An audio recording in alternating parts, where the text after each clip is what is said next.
Citoyennes et citoyens de Guinée, mes chers compagnons de route du Parti de l'Espoir pour le développement national, nous venons de rentrer tout juste dans l'année nouvelle 2020.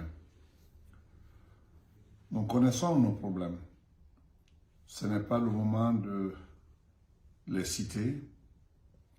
C'est un message d'espoir que je veux adresser à mes compagnons de combat, à mes compagnons de lutte et à nos sympathisants ainsi qu'à tout le peuple de Guinée. Cette année 2020 doit pouvoir être une année qui nous donne espoir. L'espoir est le nom du parti. Au lieu de parler de ce qui ne va pas, puisque c'est connu de tous, je vais parler de nos ambitions pour l'avenir, de notre vision pour l'avenir, de ce que nous rêvons pour l'avenir. Cela ne se fait pas sans vous, ça se fait avec vous. Dire que la Guinée va mal, c'est redire ce qui a été déjà dit plusieurs fois. Mais nous arrêter à cela n'est pas suffisant. Il faut trouver en nous, dans le tréfonds de nos convictions, ce qui doit être fait pour que ce pays soit redressé et que ce peuple accède enfin au bonheur, au bien-être et au mieux-être. Telle est la substance du message que je vais porter. J'ai un programme, c'est le programme d'une nouvelle société à réinventer, d'un nouveau mode de vie à imaginer pour que la Guinée, à l'instar des pays qui sont partis des profondeurs du gouffre pour atteindre les sommets, que la Guinée se retrouve dans la même dynamique, gravissant d'étape en étape tout ce qu'il y a comme obstacle pour aboutir au bonheur du peuple de Guinée. Ce programme que j'ai, c'est le programme de l'espoir. C'est le nom de notre parti. Sans espoir, il n'y a pas de vie. Sans espoir, aucun rêve n'est permis. Sans espoir, aucune bataille n'est possible. Mes chers compatriotes, la première chose, c'est de savoir ce dont les Guinéens ont besoin. Les Guinéens ont besoin d'être alimentés. Ils ont besoin d'être habillés. Ils ont besoin de marcher tranquillement dans la sécurité et dans l'entente. Ils ont besoin d'aller d'un endroit à l'autre plus facilement, à éviter ce qu'il y a aujourd'hui comme congestion inqualifiable dans nos cités et principalement à Conakry. Quel programme nous aurons à déployer lorsque vous nous donnerez votre confiance par le vote qui arrive? Ce parcours que nous ferons ensemble, je vais vous le décliner rapidement. Je ne rentrerai pas dans les détails, mais ma priorité sera de constituer un gouvernement à la taille de la Guinée et à la taille de l'efficacité. C'est-à-dire un gouvernement qui ne soit pas là que pour augmenter les dépenses publiques. Cela, vous l'avez déjà expérimenté avec moi en 2007, lorsque, par votre vouloir et par celui du président Lansana Conté, que son âme repose en paix, vous m'avez fait venir comme Premier ministre.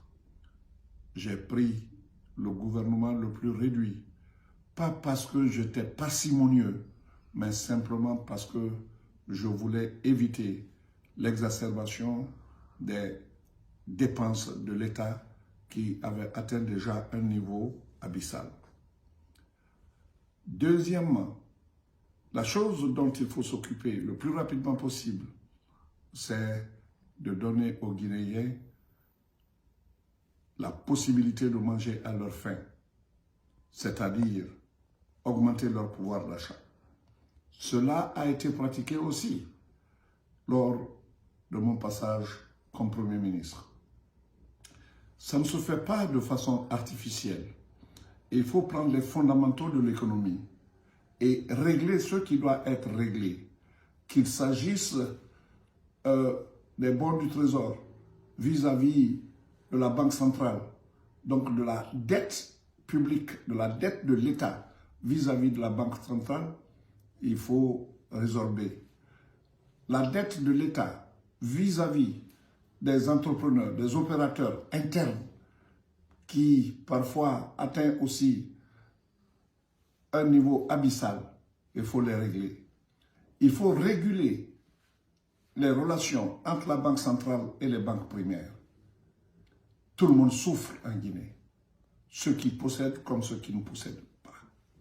Les pauvres et les riches, l'État est devenu prédateur pour arracher à chacun, pour des futilités, ce qu'il ne faut pas arracher parce qu'il doit constituer la base de notre développement.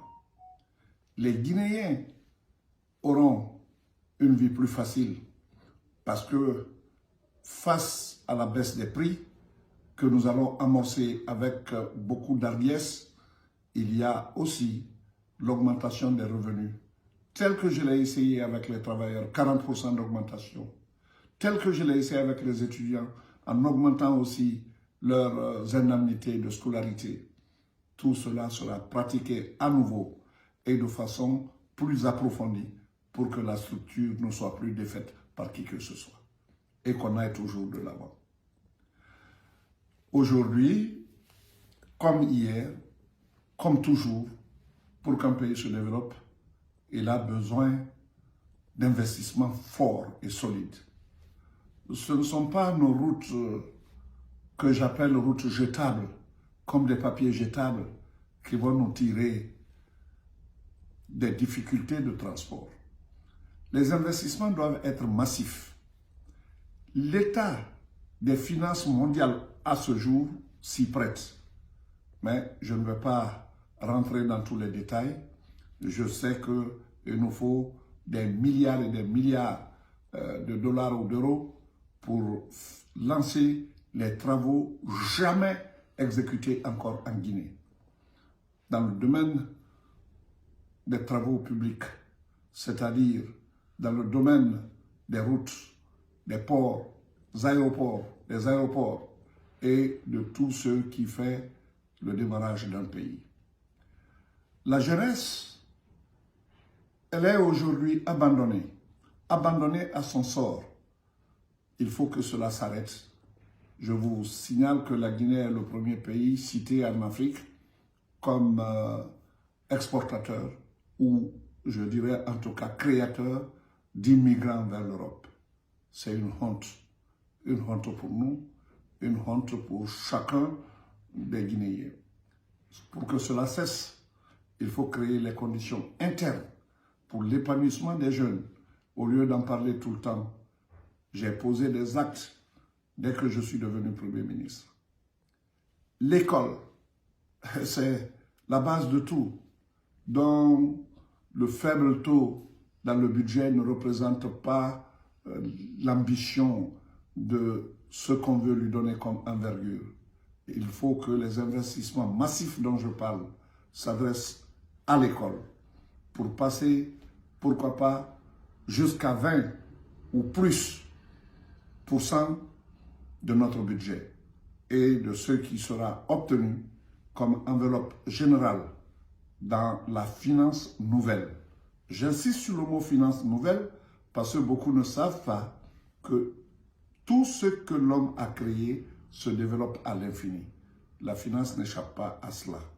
On peut aujourd'hui se développer, aller au-delà de ce qu'on a fait comme réserve interne, aller au-delà des relations bilatérales ou multilatérales et rentrer dans un véritable cercle d'appui et de mobilisation des ressources qui vont au-delà de tout ce qui a été imaginé par le passé. Et dans la clarté, dans la sincérité, dans la loyauté, mais surtout dans la totale transparence.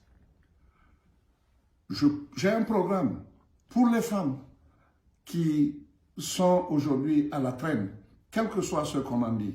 Il ne s'agit plus de dire, il s'agit de faire. La justice, la sécurité, l'agriculture, la protection de l'environnement. Certains de nos cours d'eau ont déjà disparu, d'autres vont disparaître. Les fleuves même sont totalement remplis de sable. Il faut les élaguer.